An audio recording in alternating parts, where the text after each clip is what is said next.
J'ai commencé toute jeune, je crois que c'était 6 ans ma première licence. Je pense que je suis arrivée au foot parce que j'étais souvent avec mon cousin, qui a 1 an de moins que moi, et on jouait énormément au foot ensemble. Et naturellement, en fait, je crois que c'est ma mère qui m'a naturellement inscrite et emmenée dans le club du foot de foot du village d'à côté, donc avec les garçons à l'époque. Donc j'ai joué à Fessenheim avec les garçons et j'ai joué avec eux et l'entente qui était autour jusqu'à mes 13 ans, finalement jusqu'à ce que je puisse plus jouer avec les garçons.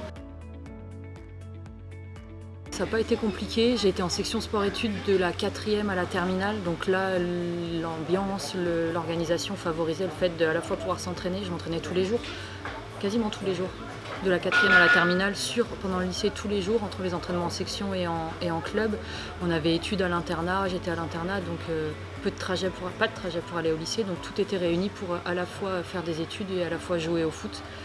Donc ça n'a pas été compliqué, et même à la fac, après finalement c'est une question d'organisation et ça pour moi ça n'a jamais été problématique.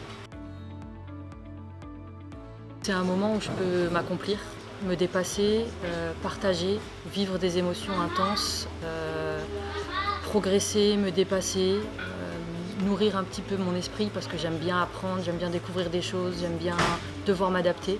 Donc finalement c'est tout ça.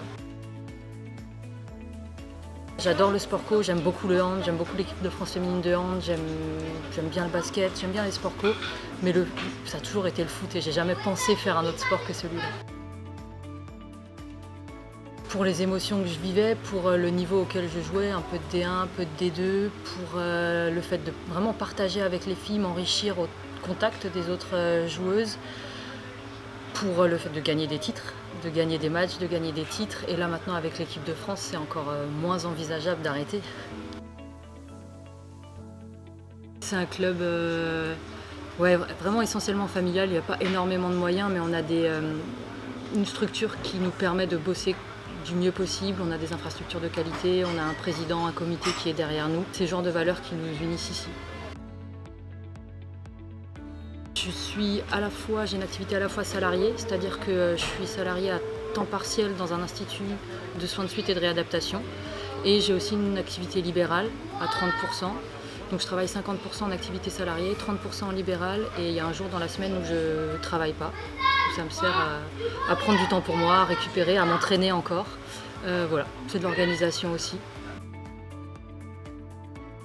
En fait, j'essaye vraiment d'être discrète à ce sujet-là parce que je trouve qu'on ne doit pas parler de moi dans mes entretiens, donc j'en parle pas. Si la personne est au courant, on en discute un petit peu et les gens sont souvent, c'est pas commun, ça intéresse, ça attire l'attention, mais sinon moi j'en parle pas. J'en ai toujours fait ici, mais de manière ponctuelle, surtout l'hiver. Quand j'ai dit ça à Clairefontaine, quand on a dû se présenter, les filles avaient un peu rigolé, mais c'est vrai qu'on ne jouait pas particulièrement l'hiver ici. Et à la Museau, on avait une appétence particulière avec les anciennes filles qui étaient là, où on aimait vraiment la pratique et on faisait du futsal et pas que du foot en salle. Il y avait vraiment des idées. On a gagné 2 fois, au moins une fois, le titre de championne d'Alsace, l'année dernière également, la Coupe Grand Est. Voilà comment j'y suis venue. Alors, il y a une partie des filles qui jouent à la fois sur 11 et en futsal, et puis on a aussi des filles là de l'extérieur, comme on a créé une équipe vraiment futsal cette année pour participer au championnat qui est nouveau cette année dans la Ligue Grand Est.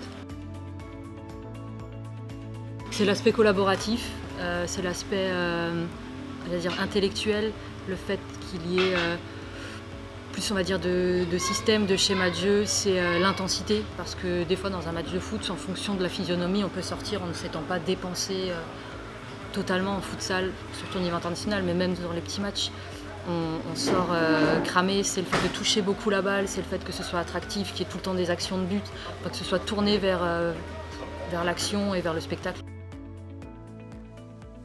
Quand la première liste est sortie pour le stage, j'espérais y être, mais je ne savais pas comment je pouvais y être puisque j'avais pas performé, l'équipe n'avait pas performé sur le challenge national. Donc je pense que mon nom avait été remonté par les personnes de la Ligue et je me rappelle, j'étais au Lidl en train de faire mes courses quand j'ai vu le mail pour le stage. Ça dépend finalement le type de match et la pratique, mais je suis une joueuse assez calme qui surtout lit bien le jeu. Je pense que c'est ma qualité première. J'aime beaucoup mettre en lumière mes coéquipières. Je préfère faire une passe décisive que marquer un but. Je préfère récupérer un ballon important encore une fois, que marquer un but. Je peux me mettre au service des autres, mais j'aime bien aussi faire des différences. Je suis une joueuse plutôt disciplinée, qui fait pas mal d'efforts. Plutôt technique, je suis pas une joueuse qui va énormément au duel. Je peux le faire, mais c'est pas ma qualité première. Les émotions qu'on a vécues, l'euphorie du premier match, la progression de l'équipe aussi au fur et à mesure. L'exploit qu'on a réalisé, puisqu'on s'en est un là en octobre pour la qualification pour le Tour Élite. Je retiens personnellement que j'ai beaucoup évolué, personnellement, humainement, mais aussi footballistiquement, futsalistiquement depuis que ça a démarré. Donc je retiens surtout ça, l'évolution personnelle et les émotions, les victoires qu'on a pu décrocher et qui nous amènent là maintenant au Tour Élite. C'est une forme de fierté, un honneur, et c'est un travail qui est, on va dire, récompensé. Je suis contente d'avoir pu être là depuis le début et d'avoir l'opportunité à chaque fois finalement de progresser, parce qu'être là à chaque rassemblement, c'est pouvoir s'enrichir à chaque fois, c'est pouvoir devenir une meilleure joueuse. La première était particulière. Celle en tant que capitaine, elle était aussi particulière, mais c'est toujours des moments forts et que j'essaye de vivre avec intensité, comme si c'était la première, parce que peut-être c'est la dernière à chaque fois, donc vraiment d'en profiter. Je m'en rends pas particulièrement compte, peut-être que dans 5, 10, 15 ans, quand je regarderai ça, quand je regarderai en arrière, je me dirai ah ouais, c'était fort. Là, j'essaie juste de profiter, de savourer. Et, finalement, chaque rassemblement, c'est l'occasion en plus de progresser, de m'accomplir, de me développer, de me mettre en difficulté. Je crois qu'on l'anticipe pas trop pour l'instant. On bosse chacune de notre côté dans nos clubs. Là, on échange peu, même si on a des moyens de communiquer. Je crois qu'on est toutes focus sur le fait de travailler, parce qu'on est consciente qu'on a beaucoup de boulot à faire individuel pour espérer pouvoir jouer quelque chose là en mars. Et je pense qu'on en parlera plus lors des prochains rassemblements. En dehors des rassemblements, c'est encore plutôt faible, mais à chaque rassemblement, on sent qu'il y a de l'émulation, qu'il y a des médias qui sont là, que la FFF diffuse nos matchs, qu'on est mis dans des dispositions idéales pour performer en termes de déplacement, en termes d'hôtel. Il y a des médias qui nous mettent en avant et ça, c'est génial. Même sur le site de la Fédé, on voit qu'il y a des communications fréquentes sur la pratique féminine. Donc oui, là, ça a nettement évolué. C'est costaud, mais c'est génial parce que ça nous permettra de nous mesurer à ce qui se fait de mieux en Europe et dans le monde, de mesurer l'écart qu'il y a encore. Pourquoi pas de créer une surprise, même si c'est pas faire un résultat, mais c'est en tout cas créer des difficultés à cette équipe. Et je pense qu'à la fois le vivier de joueuses qu'on a et le staff qu'on a, la possibilité peut-être de faire quelque chose. On espère avoir beaucoup de public et honnêtement, j'ai pas trop de doutes sur notre capacité à avoir du monde. Peut-être que c'est un peu ambitieux. Je pense que les gens peuvent être intéressés et peuvent venir si on communique bien, si les familles se déplacent. Il y a plein de monde qui m'ont déjà dit c'est en France, tu nous dis où c'est, on vient. Je pense que ça peut créer vraiment un bel événement. Pour les gens qui se lassent un petit peu du foot sur les matchs de 90 minutes où des fois le rythme peut être un peu lent, un peu spectaculaire, en futsal ça n'existe pas, surtout dans des matchs comme ça en jeu.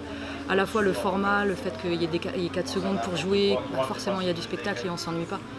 Moi j'ai des personnes qui sont venues nous voir jouer en futsal qui n'aiment pas particulièrement le foot et qui vont dire c'est génial, c'est quand les prochains matchs, c'était trop bien.